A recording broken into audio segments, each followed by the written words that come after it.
My wife confessed her darkest secret in Japanese, not knowing I was fluent. I'd been married to Aiki for 3 years when she finally got pregnant, and we were so excited that she broke 10 years of no contact with her mother.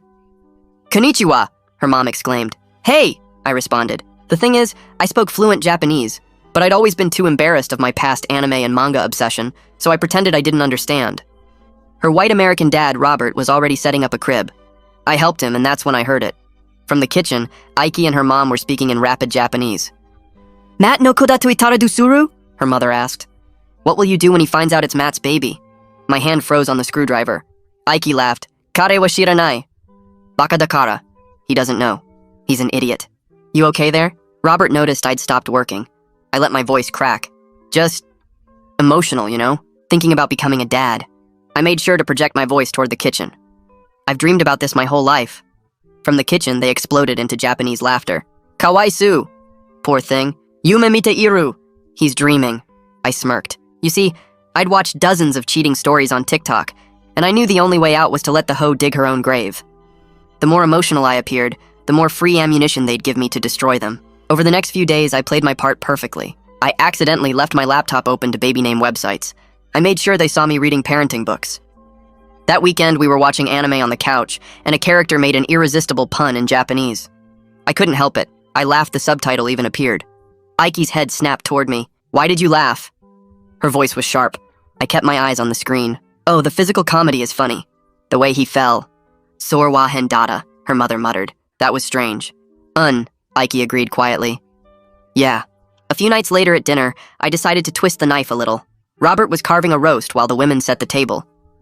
"You know," I said casually, reaching for the potatoes, "I was thinking about downloading Duolingo for Japanese. Would be nice to understand what you and your mom talk about." Aiki's fork clattered onto her plate. "No!" She cleared her throat, forcing a smile. "I mean, it's so hard. You'll never learn it. Why waste your time?" The real game began when I got my promotion. "Honey!" I burst through the door one evening, knowing her mom was visiting. "My boss pulled me aside today. He said with the baby coming." I paused dramatically. "I'm getting a $15,000 bonus." Aiki hugged me. "Oh, baby, that's wonderful." But the second I went to check on dinner, I heard the Japanese. "Jugo sendoru. 15,000. Mado hikidasu dekiru. We can extract more."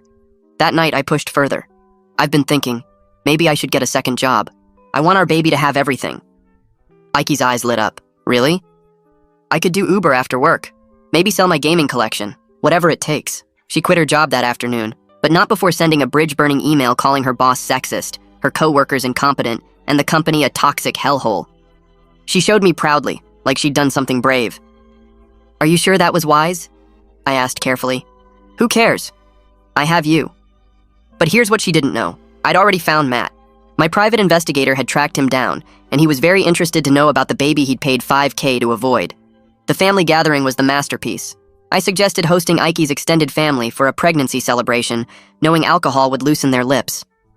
"Tell them about Matt," her mother urged in Japanese after the third wine. "They'll think it's funny." I busied myself with food, phone recording from my pocket, as Aiki giggled with her cousins about how she was screwing me over. Some laughed, others looked horrified. Her aunt tried to shush her, but Aiki was on a roll. "Mata ninshin shitara, mata onaji koto suru." If I get pregnant again, I'll do the same thing. That's when I made my move. I walked in with appetizers, smiling blankly. "What are you all laughing about? I wish I could understand." The guilty silence was deafening. Several cousins couldn't meet my eyes. "Just girl talk," Aiki slurred, even though we agreed she wouldn't drink alcohol. "About babies?" I asked innocently. "I love baby talk. Even if I can't understand the language, I can feel the joy." That evening, I scheduled a work trip for the following week, then made sure Aiki knew I'd be gone for 3 days. What she didn't know was that I'd be in town, working with my lawyer and the private investigator. Or that the security system I'd surprised her with had audio recording in every room. As I kissed her goodbye, she was already on the phone with her mother, planning Jason's visit, a new boyfriend she had lined up. The next morning, I sat in my car outside a coffee shop, phone connected to my laptop, transferring the audio files to 3 different cloud accounts. My hands shook as I listened again to Aiki's voice saying she'd do it all over if she got pregnant a second time, and I had to pause the playback to breathe through the anger that squeezed my chest. This wasn't just evidence of what she'd done, it was proof of who she actually was, someone who saw me as a resource to exploit, rather than a person to respect. I labeled each file with dates and timestamps, creating a system that would let me find specific conversations later if I needed them. The recording from the family party was the longest, over 2 hours of Japanese chatter that included at least 15 minutes of direct discussion about Matt and the baby. I made notes in a separate document, translating key phrases and marking the exact timestamps where Aiki or her mother said something particularly damning. By the time I finished organizing everything, it was almost noon, and my coffee had gone cold. I pulled up Maria Whitaker's number and called her office, my stomach tight with nervous energy about laying all of this out for someone else to examine. She answered on the second ring with a brisk greeting that immediately steadied my nerves. I told her I had recordings from the family party and new information about Jason, and she said to bring everything I had and come by at 3. Her voice was matter-of-fact, like this was just another case rather than my entire life falling apart, and somehow that professional distance made it easier to breathe. I spent the next 2 hours at the coffee shop, reviewing my notes and making sure I could explain the context of each recording without getting too emotional. I needed to present this clearly, show her the pattern of deception rather than just dumping my anger on her desk. Maria's office was in a strip mall between a dry cleaner and a tax preparation service, which felt appropriately unglamorous for the work of documenting betrayal. Inside, the walls were covered with certificates and a few generic landscape photos, and Maria herself sat behind a desk piled with file folders and a laptop covered in coffee rings. She was maybe 50, with short gray hair and reading glasses hanging from a chain around her neck, and she gestured for me to sit while she pulled out a legal pad. I played her selected clips of the Japanese conversations, pausing after each one to provide my translation and explain who was speaking. She took notes in quick, efficient handwriting, occasionally asking me to replay a section or clarify a phrase. When I got to the part where Aiki's aunt tried to shush her at the party, Maria looked up and asked if any other family members seemed uncomfortable with what was being said. I told her about the cousins who wouldn't meet my eyes afterward, and she made a note with a star next to it.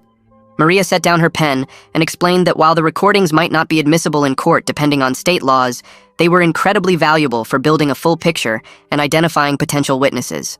She said judges often viewed secret recordings with suspicion, especially in divorce cases, and we needed to be strategic about what we presented and when. I felt frustration rise in my throat because I'd worked so hard to gather this evidence, but she held up a hand and said that didn't make the recordings useless. They told us who knew what and when, which meant we could build a legal case through texts, financial records, and witness statements, rather than relying solely on surveillance.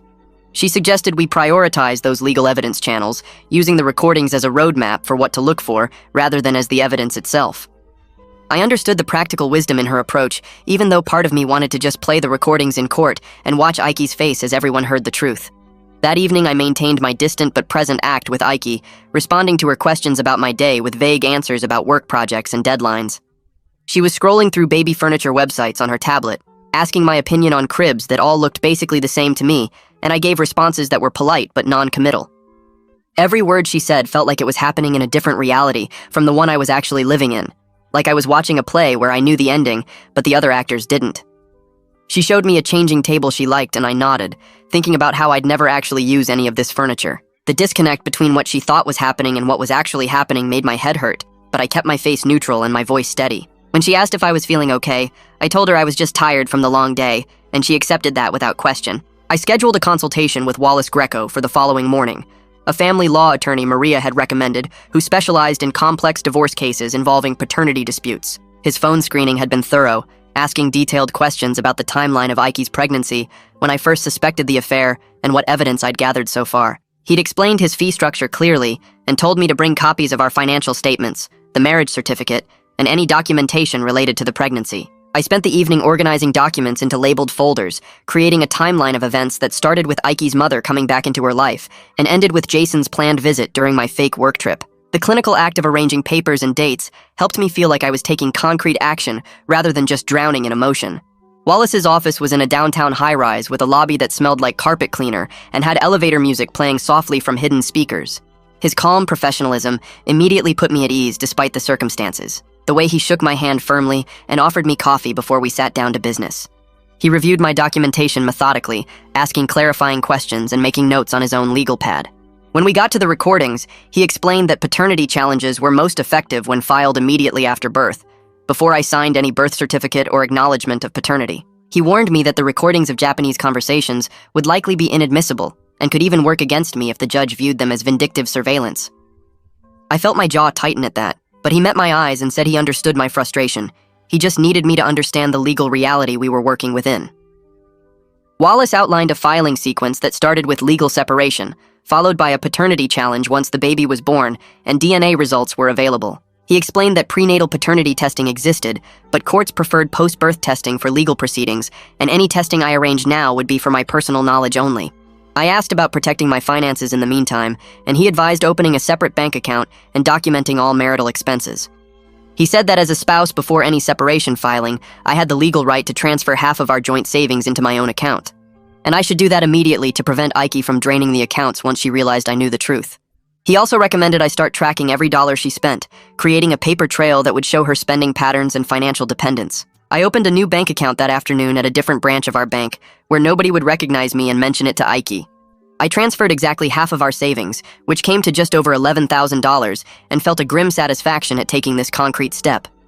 I also started a spreadsheet on my laptop, logging every baby item purchase Ike made, every grocery receipt, every utility bill. The clinical nature of this financial accounting helped me feel like I was building a case rather than just drowning in betrayal. Each number I entered was another piece of evidence, another fact that would support my position when this all came out in the open. I created formulas to calculate her monthly spending and compare it to what she'd contributed when she was still working, building a clear picture of her financial dependence. That evening, I was in the kitchen making dinner when I heard Ike on the phone in the living room, speaking in rapid Japanese to her mother. I moved closer to the doorway, pretending to check something in the pantry, and caught her saying something about moving money into her mother's account just in case.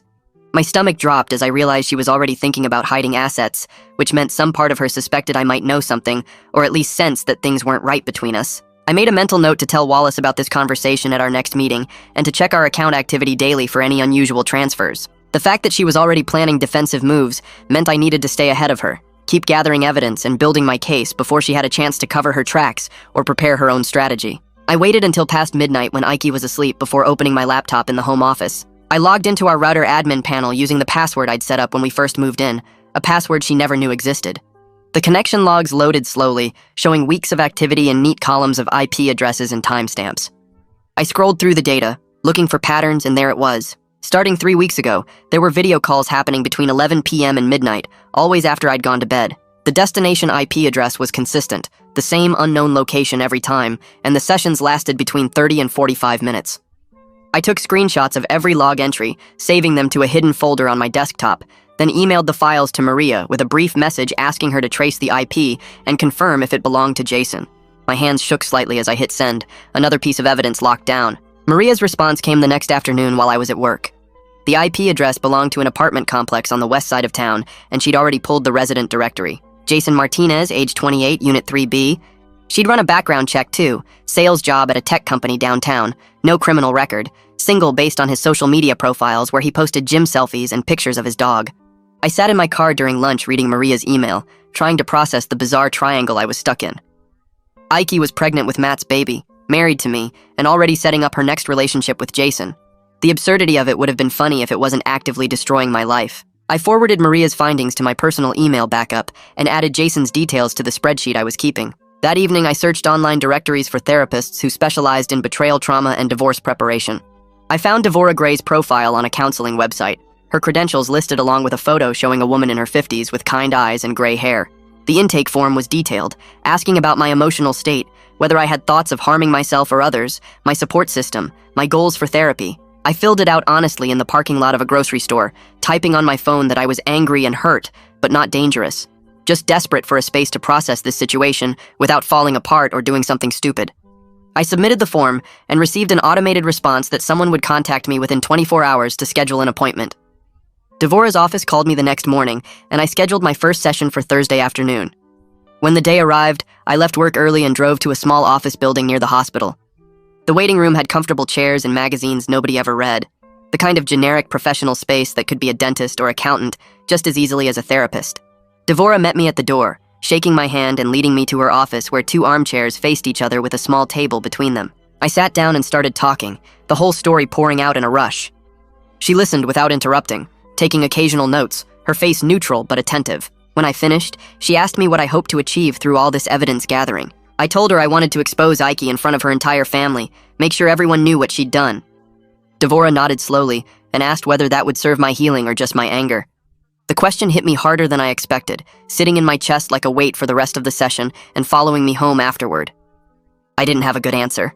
Over the next week, I started quietly removing things from the house during my lunch breaks. I rented a storage unit across town, one of those climate-controlled spaces with a rolling door and fluorescent lights. I took my parents' photo albums first, the leather-bound books my mom had kept for decades. Then the letters my dad wrote to my mom when they were dating, stored in a shoebox in our closet. I grabbed a few pieces of furniture that had belonged to my grandparents, small items that fit in my car trunk. Each trip felt like dismantling the life I thought I was building, packing away pieces of my history before they could become collateral damage in whatever confrontation was coming. I photographed everything as I loaded it into the storage unit, creating a digital inventory in case I needed proof later of what belonged to me. Ike noticed the missing wedding photo on Thursday evening. She was dusting the living room shelf when she stopped and looked at the empty space where my parents' photo had sat for 2 years. She called out asking where it went, her voice casual but curious. I walked in from the kitchen and told her I'd taken it to get the frame repaired, that the corner was coming loose and I didn't want it to fall and break the glass. She accepted this explanation immediately, nodding and moving on to dust the next shelf. Her easy acceptance of my lie mirrored exactly how she'd been lying to me for months, and I felt a grim satisfaction at turning her own tactics back on her. The photo was actually in my storage unit, wrapped carefully in bubble wrap and stored in a box labeled with my parents' names. Maria called me on Friday with news about Matt. She'd scheduled a meeting with him using a vague pretext about a legal matter that required his input, not mentioning Ike initially. Matt had agreed to meet at a coffee shop downtown on Saturday morning, and Maria invited me to come observe from a distance. I could see his reactions firsthand without him knowing I was there. I agreed immediately, asking what I should wear to blend in. Maria laughed and said sunglasses and a baseball cap would be fine, just sit far enough away that he wouldn't notice me watching. Saturday morning, I arrived at the coffee shop 20 minutes early and claimed a table 3 rows back from where Maria said she'd sit. I wore my oldest baseball cap and dark sunglasses, a newspaper open in front of me like I was reading. Matt showed up right on time, a tall guy in his early 30s wearing a polo shirt and khakis, looking nervous as he scanned the room for Maria. She waved him over to her table near the window, and I watched them shake hands and sit down. Even from this distance, I could read his body language clearly. At first, he looked confused, leaning back in his chair with his arms crossed. Then Maria must have mentioned Ike's name because his whole posture changed. He leaned forward, his hands moving to his hair, running through it over and over. His legs started bouncing under the table, that classic nervous tell that people do when they're stressed. He kept shaking his head, his mouth moving rapidly as he talked, and at one point he put his face in his hands. After about 40 minutes, Maria stood up and shook Matt's hand again. He left through the front door, walking fast like he couldn't get away quick enough. I waited 5 minutes before joining Maria at her table, sliding into the seat Matt had just left. She briefed me quickly, keeping her voice low. Matt had admitted everything, the affair, the $5,000 payment, all of it. He said Ike told him she was going to handle it, and he'd assumed that meant either abortion or passing the baby off as her husband's child. He seemed genuinely shocked to learn she was planning to keep the baby, and that I might be discovering the truth. Maria had recorded the entire conversation with Matt's permission, and she said his statements could be valuable evidence if we needed them later. She handed me a business card with a code written on the back, explaining that was the password to access the audio file from her secure server. That night, I stood in our bathroom after Ike had gone to bed, staring at my reflection in the mirror and trying to practice what I'd say when I finally confronted her. I imagined revealing that I spoke Japanese, watching her face change as she realized I'd understood every mocking word. I pictured playing the recordings, showing her the evidence, making her sit through the proof of her own betrayal. But every script I rehearsed felt wrong, either too dramatic like I was acting in a movie, or too weak like I was just whining about my hurt feelings. I couldn't find the right tone, the right words that would convey everything I felt without dissolving into incoherence. I tried different approaches, calm and clinical, angry and accusatory, hurt and betrayed, but none of them felt authentic. After an hour, I gave up and went to bed, lying awake in the darkness while Ike slept beside me, still practicing impossible conversations in my head. Wallace called early the next morning while I was making coffee, and I stepped into the garage to take it. He got straight to business, asking about my plans for the work trip and the security system I'd mentioned. Then he said something that made my blood pressure spike. He told me I needed to be very careful about recording laws in our state because some places require 2-party consent for audio recordings. If we were in a 2-party consent state, everything I'd captured could be illegal, and I could face criminal charges, which would destroy my entire case and possibly land me in jail. I sat down on my toolbox, suddenly feeling sick. The thought that all my evidence gathering could backfire and put me in legal trouble hadn't even occurred to me. Wallace said he'd look into our specific state laws and get back to me within a few hours, but I should hold off on any more recording until we knew for sure. I spent the rest of the morning searching online, reading through legal websites and state statutes, trying to understand the difference between 1-party and 2-party consent. My hands shook as I scrolled through page after page of legal language. Finally, around noon, I found what I was looking for. Our state was a 1-party consent state, meaning I could legally record any conversation I was part of or that happened in my own home. The relief hit me so hard I had to put my head between my knees. Wallace called back an hour later to confirm my research, but he added a warning that took some of my relief away. He explained that even though the recordings were legal, judges sometimes viewed them badly if they looked like harassment or setting up your spouse. I needed to be smart about what I recorded and how I presented it in court. The goal was to document genuine behavior, not to trick Ike into saying or doing something she wouldn't normally do. I assured Wallace I understood, and that I'd only use the recordings to capture what naturally happened during my fake work trip. 2 days later, I installed the security system while Ike was at a doctor's appointment. I mounted small cameras in the living room, kitchen, and hallway, each one with audio recording capability, hidden in what looked like regular home security equipment. The whole setup took me about 90 minutes, and I tested each camera twice to make sure the audio quality was clear enough to pick up conversations. When Ike got home, I showed her the new system with what I hoped looked like excited pride. I pulled up the app on my phone and walked her through how we could monitor the house remotely, check the cameras from anywhere, and get alerts if the system detected motion. I explained that with the baby coming, I wanted to make sure our home was as secure as possible, especially when I had to travel for work. She smiled and hugged me, saying it made her feel safer knowing we had this protection. She had no idea she'd just approved her own surveillance. That night during a quiet dinner, Ike suddenly grabbed her stomach and let out a sharp gasp. Her face went pale and she doubled over slightly in her chair. My fork clattered onto my plate as I jumped up, all my anger and planning forgotten in an instant. I asked her what was wrong and she said she was having sharp pains, worse than anything she'd felt before. My hands were already grabbing my keys and her purse as I told her we were going to the hospital right now. I helped her to the car, one arm around her waist while she breathed through what looked like contractions. The drive to the emergency room took 12 minutes but felt like an hour, my hands gripping the steering wheel so tight my knuckles went white, while Ike breathed in short bursts beside me. At the hospital, they got her into a wheelchair and took her straight back to be examined. I paced in the hallway outside her room, my mind racing between concern for her physical safety and the complicated mess of our situation. A doctor came out after about 30 minutes and explained that it was round ligament pain, not labor, a common and harmless condition where the ligaments supporting the uterus stretch and cause sharp pains.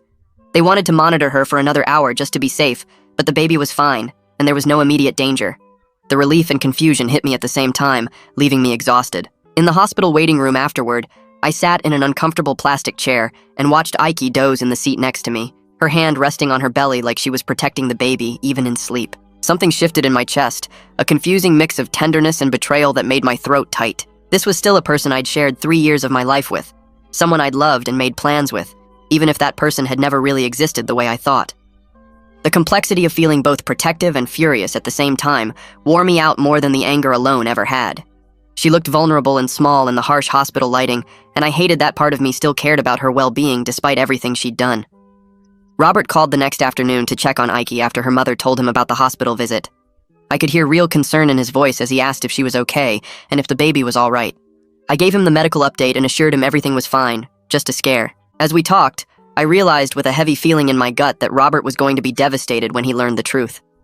He'd been nothing but kind to me since the day we met, helping with the crib, treating me like family, getting excited about becoming a grandfather. The conversation I'd eventually have to have with him, telling him that his grandson wasn't actually his biological grandson, made me feel sick. He didn't deserve this betrayal any more than I did. 3 days later, I met with Wallace again at his office to finalize the strategy for my fake work trip. He spread out a timeline on his desk and walked me through exactly what should happen during those 3 days. He stressed multiple times that I should not confront Ike during this period, no matter what I saw or heard through the cameras.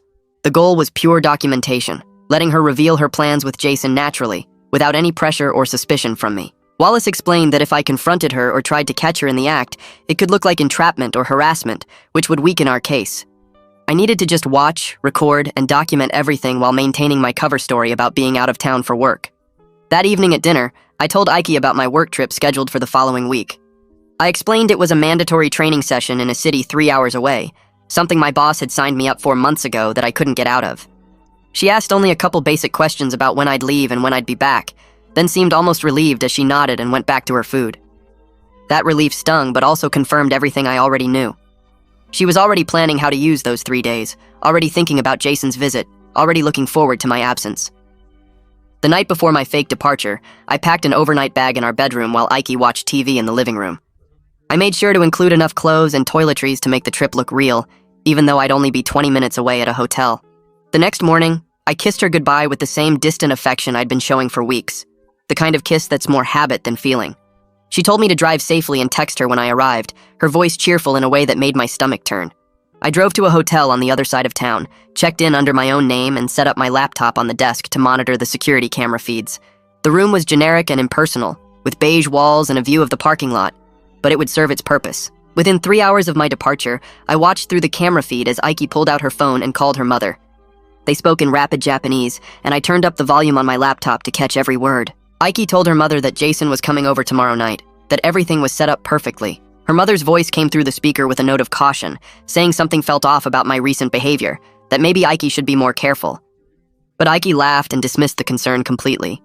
She said I was too stupid to figure anything out, that I was probably just stressed about becoming a father and had no idea what was really going on. Her mother seemed to accept this explanation, and they moved on to discussing what Aiki should cook for Jason's visit. I closed my laptop and stared at the bland hotel wall, letting her words wash over me one more time before I documented everything and sent the file to Wallace. The next morning, I opened my work laptop and logged into the remote system, setting up spreadsheets and reports on one monitor while the security camera feeds played on the other. Every hour, I switched to the camera app and watched Aiki move through our house like she was performing a play I'd already read.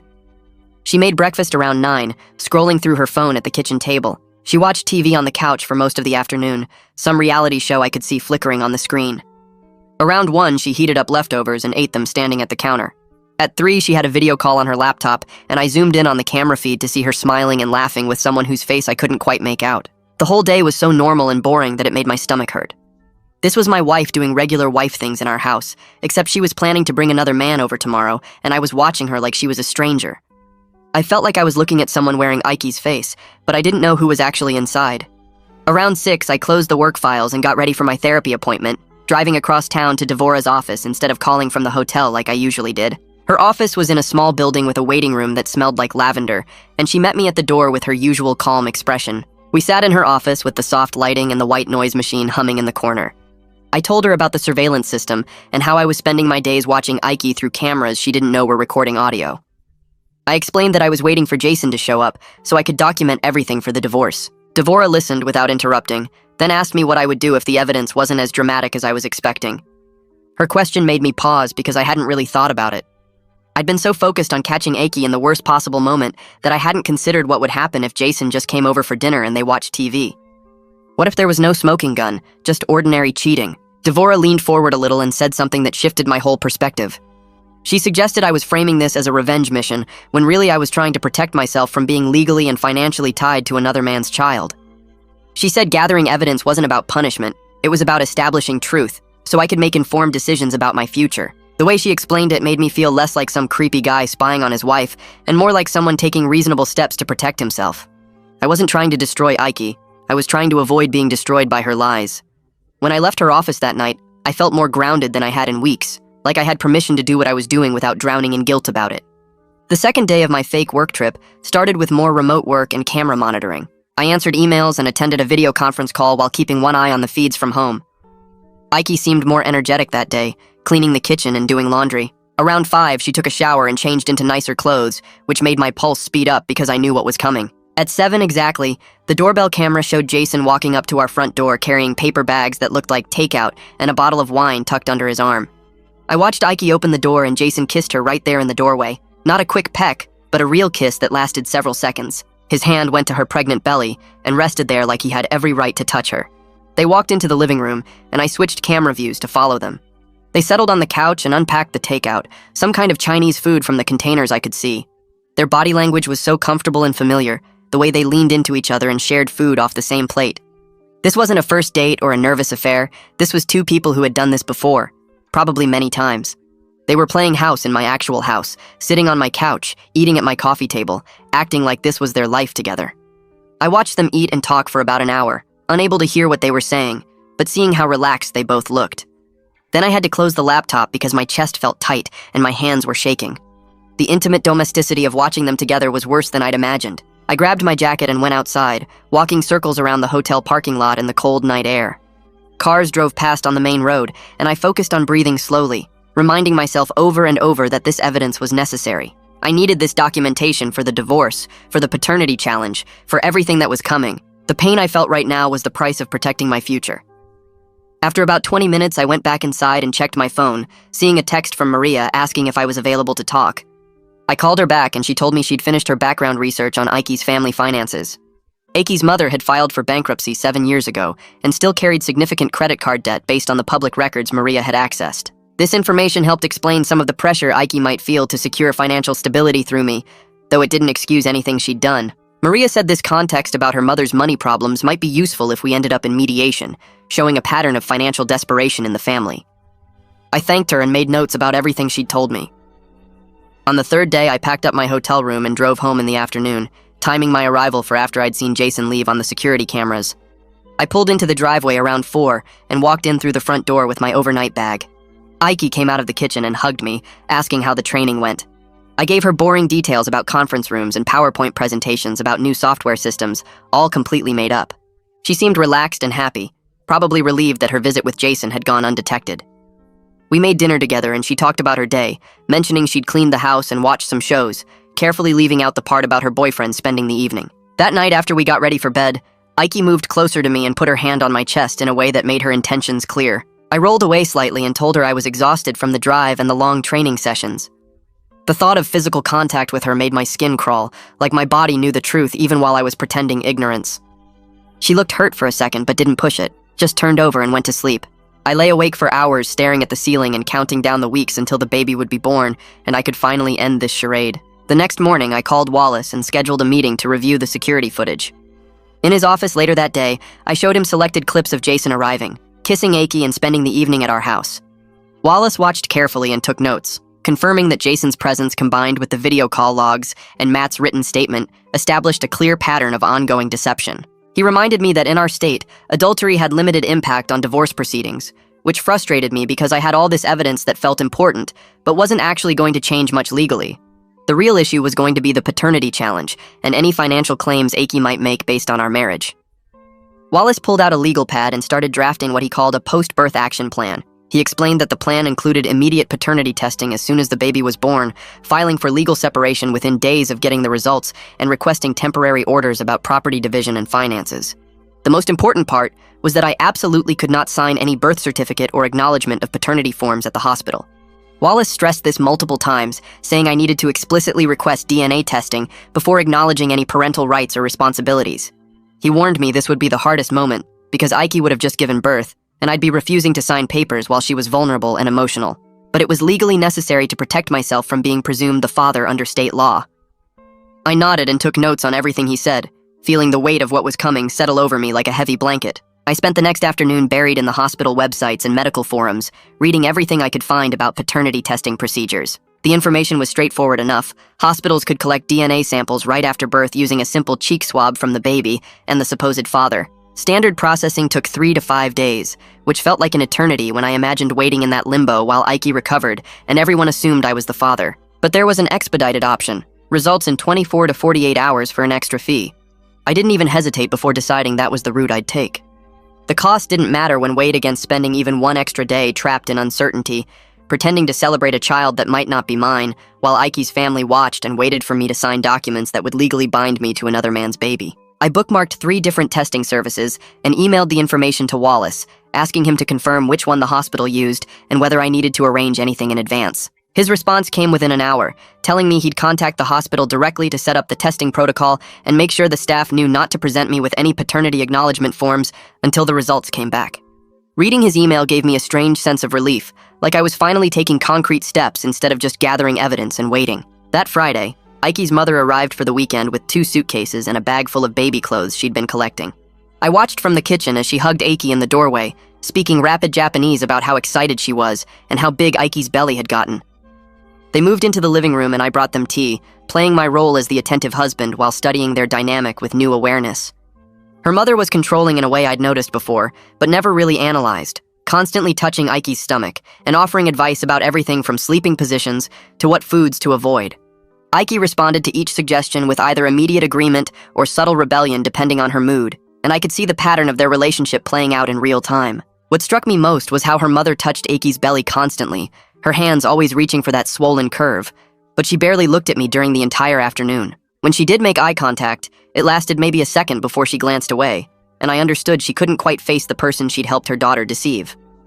I kept my expression neutral and brought them snacks, acting like I didn't notice the guilt written across her face every time I entered the room. Saturday evening, Robert came over for dinner, and the four of us sat around the table while he carved a roast he'd brought. The conversation stayed light at first, talk about the weather and some project Robert was working on in his garage, but then he mentioned something that made everyone go quiet. He'd been setting up a college fund for his future grandchild, putting aside money every month since we'd announced the pregnancy, and he wanted to know if we had any preferences about how the account should be structured. The table went completely silent, except for the sound of his knife against the cutting board. I saw Ike and her mother exchange a look across the table, a quick glance that lasted maybe 2 seconds but communicated everything. They both knew this baby might not be Robert's biological grandchild, that all his generous planning and excited preparation might be for a child who had no blood connection to him. The weight of their deception suddenly felt bigger than just what they'd done to me. It extended to Robert, this kind man who'd welcomed me into his family and treated me like a son. He kept talking about the fund, explaining compound interest and asking if we wanted to add to it ourselves, completely unaware of the tension crackling around him. I forced myself to respond normally, thanking him for his generosity and saying we'd definitely contribute once the baby arrived. Ike's mother excused herself to use the bathroom, and I caught the shine of tears in her eyes as she left the table. After dinner, I asked Robert if I could talk to him about something, using work decisions as my excuse. We went out to the garage where he kept his woodworking tools and half-finished projects, the air smelling like sawdust and varnish. He listened carefully as I made up questions about career advancement and work-life balance, giving me fatherly advice about prioritizing family and not letting ambition consume me. Standing there surrounded by his tools and hearing his genuine concern in his voice, I felt overwhelmed by the urge to tell him everything. The words were right there in my throat, ready to spill out about Ike's affair and Matt and the Japanese conversations where they'd mocked me. But Wallace's warnings echoed in my head about controlling the timing and method of disclosure, about not letting emotion drive my strategy. So I swallowed the truth and nodded along with Robert's guidance, accepting his wisdom about balance and family, while knowing that very soon I'd have to shatter his world with information that would break his heart. He clapped me on the shoulder and told me I was going to be a great father, and I had to turn away and pretend to examine a table saw so he wouldn't see my face. Over the next few weeks, Ike moved into her 3rd trimester, and everything got harder for her physically. She complained constantly about back pain that woke her up at night, ankles so swollen her regular shoes didn't fit, and insomnia that left her exhausted and irritable. I provided practical support like heating pads and extra pillows, helping her get comfortable in bed and making sure she had everything she needed, but I kept emotional distance that I couldn't quite hide. She noticed, commenting several times that I seemed different or distracted, asking if something was wrong at work, or if I was having second thoughts about becoming a father. Each time she asked, I blamed work stress and nervousness about the baby, giving her explanations that were technically true, even if they weren't the real reason for my distance. The truth was, I couldn't connect with her anymore, couldn't pretend intimacy or affection when I knew what she'd done and was still doing. Every touch felt wrong. Every conversation felt like a performance, and maintaining the facade exhausted me more than any physical labor could. The prenatal class happened on a Tuesday evening at the hospital where Ike would eventually deliver. We sat in a circle with 6 other couples while an instructor demonstrated breathing techniques and labor positions, everyone else seeming genuinely excited and connected. I felt like an actor in a play, going through motions that had no authentic meaning behind them. The instructor asked partners to practice supportive touch, showing us how to apply pressure to the lower back during contractions.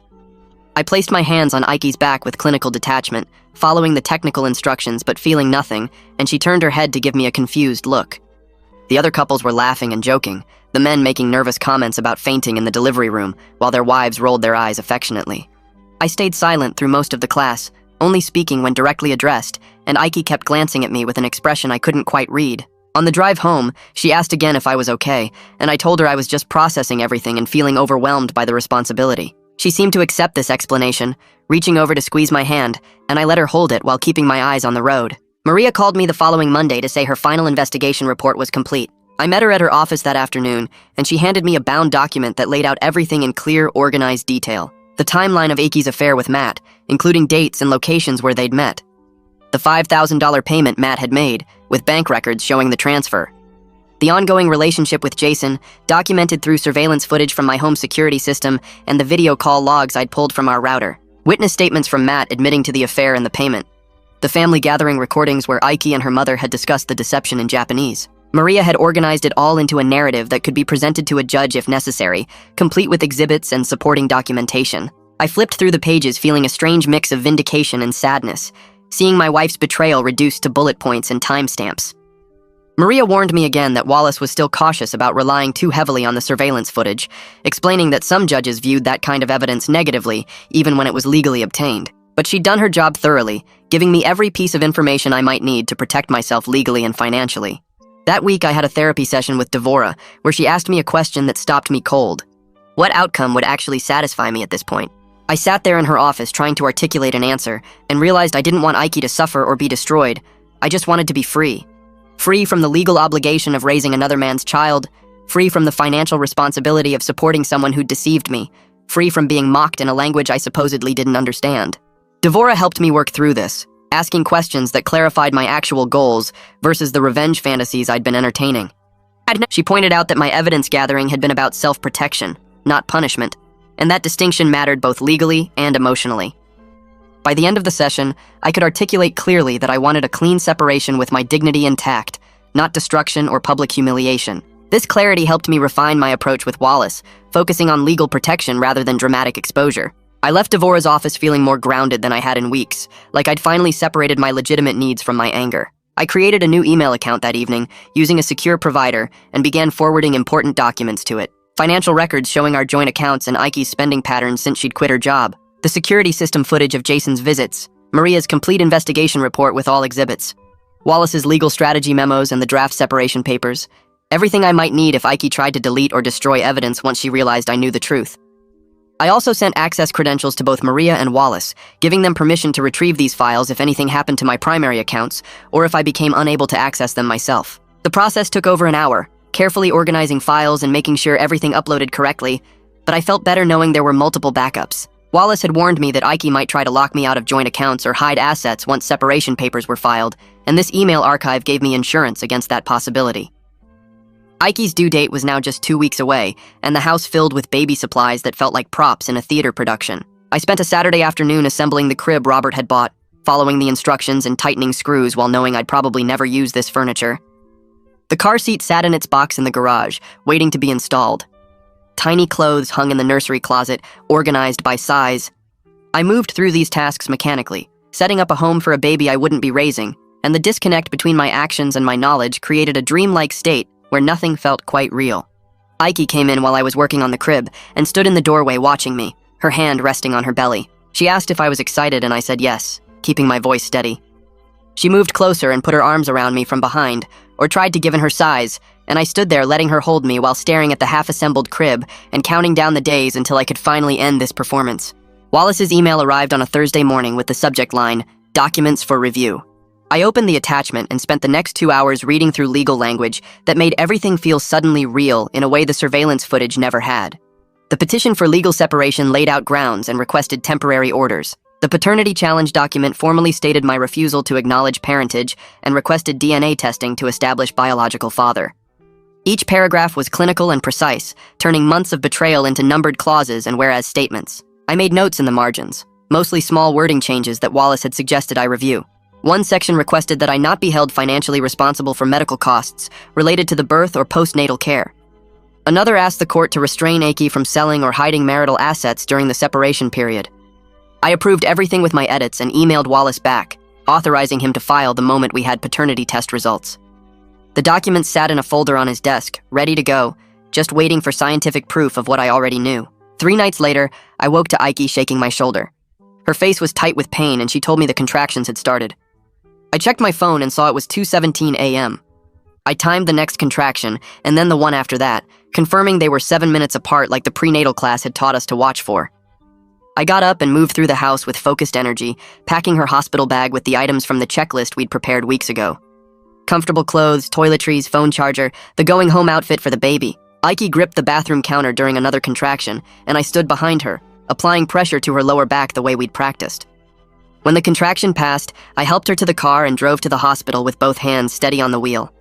She reached over and grabbed my hand during the next contraction, squeezing hard enough that my fingers went numb. I squeezed back because whatever else was true between us, she was still a human being in real pain, and I couldn't just turn off basic compassion. The hospital admitted her quickly and got her settled in a delivery room. The contractions were getting stronger and closer together, and I stayed right beside the bed helping her breathe through each one. The breathing techniques from the prenatal class actually helped, and I counted out loud while she focused on the rhythm. When she wanted ice chips, I got them. When she needed the nurse, I called. When the doctor came to check her progress, I asked questions about pain management options because Ike had told me weeks ago she wanted an epidural. The The medical staff moved around us with practiced efficiency, monitoring the baby's heart rate and Ike's vital signs. Around hour 8, Robert and Ike's mother arrived. Robert hugged me and asked how she was doing, and I gave him updates on centimeters dilated and the epidural that had been placed an hour before. The four of us settled into a vigil that probably looked completely normal to anyone watching. Robert sat in the corner chair reading news on his phone. Ike's mother stood near the bed speaking quietly to her daughter in Japanese. I stayed close to Ike, wiping her forehead with a cool cloth and helping her shift positions when her back hurt. Several times I caught Robert's eye across the room, and the warmth and gratitude I saw there made my chest physically ache because I knew that look would be gone soon. The baby was born at 6:47 p.m. after 2 hours of pushing that left Ike exhausted and shaking. The doctor announced it was a boy and called out the weight at 7 pounds 3 ounces. The medical team cleaned him quickly and then placed him on Ike's chest for skin-to-skin contact. The room filled with tears and congratulations. Robert was crying and taking photos. Ike's mother was speaking rapid Japanese about how beautiful he was. The nurses were smiling and praising Ike for her hard work. I stood slightly apart from the bed, watching this moment that should have been the happiest of my life, but felt more like attending a funeral. The baby was making small noises and moving his tiny hands. Ike was crying and smiling at the same time. Everyone was so focused on the new life in the room that no one noticed I hadn't moved closer or reached out to touch him. About 30 minutes later, after the medical team had finished their immediate postpartum checks, a nurse came in with a clipboard. She smiled at me and started explaining the birth certificate paperwork, pointing to the lines where I would need to sign to be listed as the legal father. I looked at the form and then at the nurse and told her quietly that I wanted to arrange paternity testing before I signed anything. My voice was calm, but the words dropped into the room like stones into still water. Ike's head snapped toward me, her exhausted face suddenly alert with an expression I'd never seen before. Her mother started speaking rapidly in Japanese, asking what was happening. What did I just say? I turned to face her and responded in fluent Japanese that I would like to establish paternity before accepting legal responsibility for the child. I watched the color drain from her face as she realized I'd understood every word she and Ike had spoken for months. The room went completely silent, except for the small noises the baby was making. Ike stared at me, and I watched her expression cycle through shock, then fear, then something calculating as her mind raced to figure out how much I knew and how long I'd known it. Her mother's face had gone white, and she gripped the bed rail like she might fall over. Robert looked between all of us with growing confusion, clearly sensing something was very wrong but not understanding what. I kept my eyes on Ike and repeated in English that I was requesting a paternity test, which was my legal right as the presumed father. My voice stayed level and factual, giving away nothing about the months of surveillance and evidence gathering. The nurse shifted uncomfortably, clearly not expecting family drama during what should have been a happy moment. The nurse cleared her throat and explained in a professional tone that the hospital could collect DNA samples for paternity testing. She pulled out a different form and started describing the process while Ike just stared at me with tears running down her face. The nurse mentioned they offered expedited processing that could provide results in 24 to 48 hours instead of the standard 3 to 5 days. I told her I wanted the fastest option available and I would pay whatever the additional cost was. Ike started crying harder, and I couldn't tell if the tears were from exhaustion or pain or fear or maybe even real remorse. Her mother was speaking to her in Japanese again, asking what she should do, but I ignored both of them. The nurse looked very uncomfortable now and said she would get the materials needed for the DNA collection and bring back the consent forms. When the nurse returned about 10 minutes later, she had 2 sealed collection kits. She explained the process and then swabbed the inside of the baby's cheek, sealing that sample in its container with labels and my signature as witness. Then she swabbed the inside of my cheek and sealed that sample separately. Both containers went into a larger envelope that would go to the lab. She had me sign consent forms and initial several places confirming I understood the process and the costs. When all the paperwork was done, I told Ike that I would be staying somewhere else until the results came back. I mentioned that I'd already packed some of my things from the house. Her mother tried to speak to me in Japanese, maybe forgetting in her panic that I'd just revealed my fluency, or maybe not caring anymore. I ignored her completely and turned to Robert instead. I asked Robert if he would step into the hallway with me. He nodded and followed me out of the delivery room into the bright fluorescent lighting of the hospital corridor. We walked a little ways down the hall away from the room, and I turned to face him. I told him as gently as I could that there were questions about the baby's paternity. I didn't give him all the details or offer to play him the surveillance footage I had on my phone. I just explained that I had reason to believe the child might not be mine biologically, and that I needed to establish the truth before accepting legal responsibility. Robert's face just crumpled. He leaned back against the wall like his legs wouldn't hold him up anymore. His hand came up to cover his mouth and he closed his eyes. Robert opened his eyes and asked me directly if I thought Ike had cheated on me. I told him yes, I had evidence of an affair, and I believed the biological father was someone named Matt. He closed his eyes again and took several deep breaths, his chest rising and falling like he was trying to steady himself. Then he asked if I was certain about this. I told him about the conversations in Japanese that I'd understood, about the private investigator's findings, about Matt's admission regarding the $5,000 payment he'd made to avoid responsibility. I watched Robert's face as I spoke, and he seemed to age 10 years in the space of 10 minutes. His shoulders sagged and new lines appeared around his eyes and mouth. When I finished talking, he just stood there against the wall, staring at the floor, and trying to process that his daughter had lied to everyone, and that the grandchild he'd been so excited about wasn't biologically his grandchild at all. I left the hospital that night and drove straight to the hotel where I'd been staying during my fake work trip. The room felt different now, less like a hiding place and more like a waiting room for my entire future. I plugged my phone in and opened my laptop, creating a folder for the paternity results that would arrive in the next few days. My phone buzzed almost immediately with a text from Ike asking where I was going. I typed back that I needed space and would be in touch about her recovery. She called twice within 10 minutes, but I let both calls go to voicemail. The third call came from her mother's number and I blocked it without listening. Maria texted around 10 p.m. asking if I was okay and if I needed anything. I told her I was fine, just waiting, and she promised to check in tomorrow. Wallace sent an email confirming he had the separation papers ready to file the moment we had DNA confirmation. He included a draft of the temporary orders requesting property division and asset protection. I read through the legal language 3 times, making sure I understood every paragraph. My phone buzzed again with another call from Ike. I turned the sound off and set it face down on the nightstand. The next morning, I woke up to 7 missed calls and a dozen text messages. Most were from Ike asking me to come back and talk. 2 were from her mother in broken English saying I was being cruel. 1 was from Robert asking if I was safe and if we could talk when I was ready. I responded only to Robert, telling him I appreciated his concern and would call him soon. I spent the day working from the hotel room, taking video calls with my laptop camera angled to hide the generic hotel furniture behind me. My boss asked if everything was okay with the baby, and I said there were some complications we were sorting out. Between meetings, I checked my email every 15 minutes, refreshing the inbox even though I knew the lab said results would take 3 days minimum. Maria called around lunch and I answered. She asked how I was holding up and I told her honestly that I felt numb. She said that was normal, that I was in shock and that the waiting was often harder than the knowing. I thanked her for checking in, and she promised to call again tomorrow. Ike texted that she was scared and didn't understand why I was doing this. I didn't respond. Her mother texted from a different number saying I was destroying the family. I blocked that one too. Wallace called in the evening to go over the timeline once we had results. He explained that service of papers would happen within hours of filing, that Ike would be served at her mother's house where she was recovering. He asked if I was prepared for her reaction, and I said yes. The third day started with my alarm at 6 a.m., even though I'd barely slept. I checked my email before I even got out of bed and saw it. The subject line read, DNA test results, and my hand shook as I opened the attachment. The document was clinical and official, full of technical language about genetic markers and probability calculations. But the conclusion was clear in bold text at the bottom. Based on the genetic analysis, the probability of paternity is 0.0001%, effectively excluding the tested man as the biological father. I sat on the edge of the hotel bed staring at the screen. I'd known this was coming, had been certain of it for weeks, but seeing the scientific proof made it real in a way that surveillance footage and private investigators never had. This was evidence that would hold up in court, that would protect me legally, that would end my marriage and erase any obligation to this child. I felt relief wash over me, then grief right behind it. This was the future I'd imagined for 3 years, the baby I'd prepared for, the family I'd wanted, and it was all built on lies. I forwarded the email to Wallace with a 1-word message, file. Then I forwarded it to Maria with a thank you for her help. Then I sat in the quiet hotel room and cried for the first time since this whole thing started.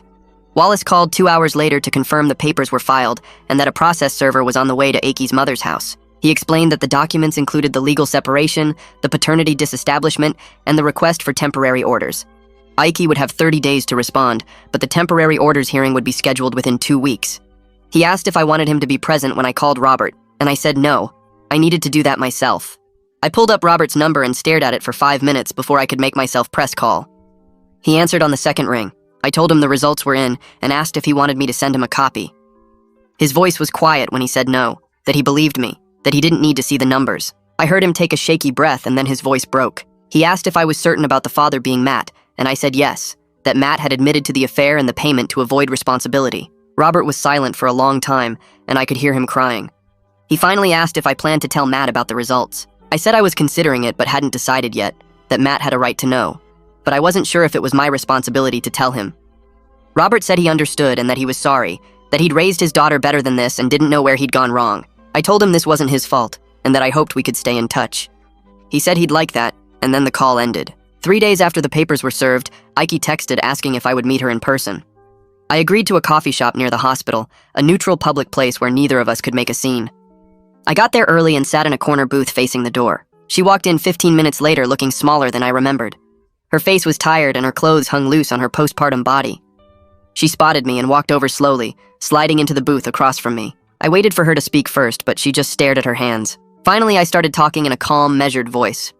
I told her I knew about Matt, about the affair, about the $5,000 he paid her. I told her I knew about Jason and the plans she'd made during my work trip. I told her about all the conversations in Japanese where she'd mocked me and laughed about extracting money from me. Her face went pale and she opened her mouth, but nothing came out. I kept going.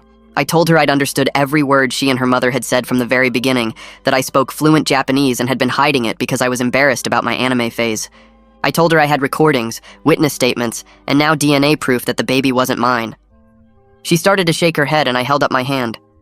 I wasn't done. Ike tried to deny everything at first, saying the recordings were fake or that I'd misunderstood the Japanese. I just looked at her and waited. Then she switched to minimizing, saying it was just one mistake with Matt and that Jason was just a friend. I kept my face neutral and said nothing.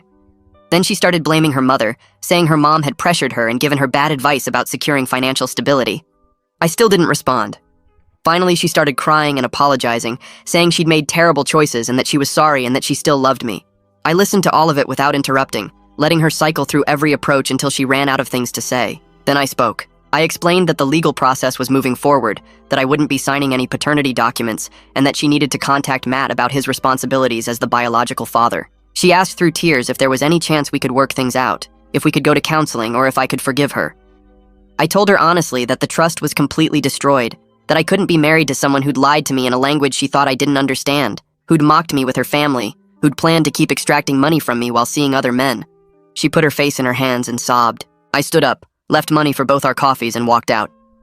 I contacted Matt through Maria the next day, sending him the paternity results and Ike's contact information via secure email. I wrote that I wasn't trying to force him into any particular course of action, but that he deserved to know the truth about his biological child.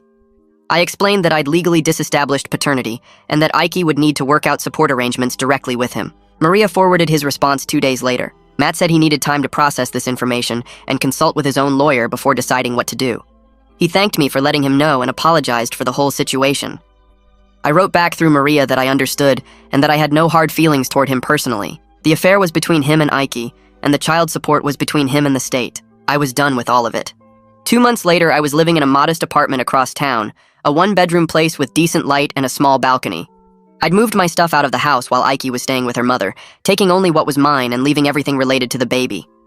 The divorce proceedings were moving slowly through the court system, and Wallace said it would probably take another several months to finalize.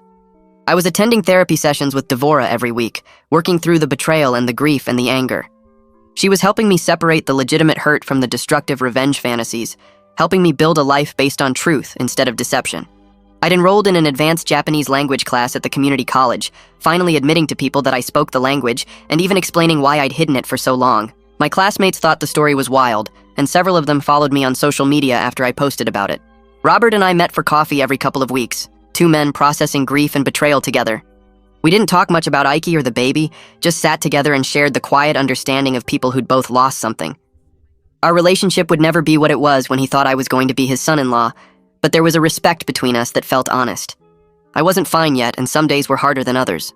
I'd wake up angry or sad or just numb, but I was free from the gaslighting and the mockery and the elaborate deception. I was building a life where I didn't have to pretend or hide or play dumb. That freedom was worth every bit of pain it took to get here.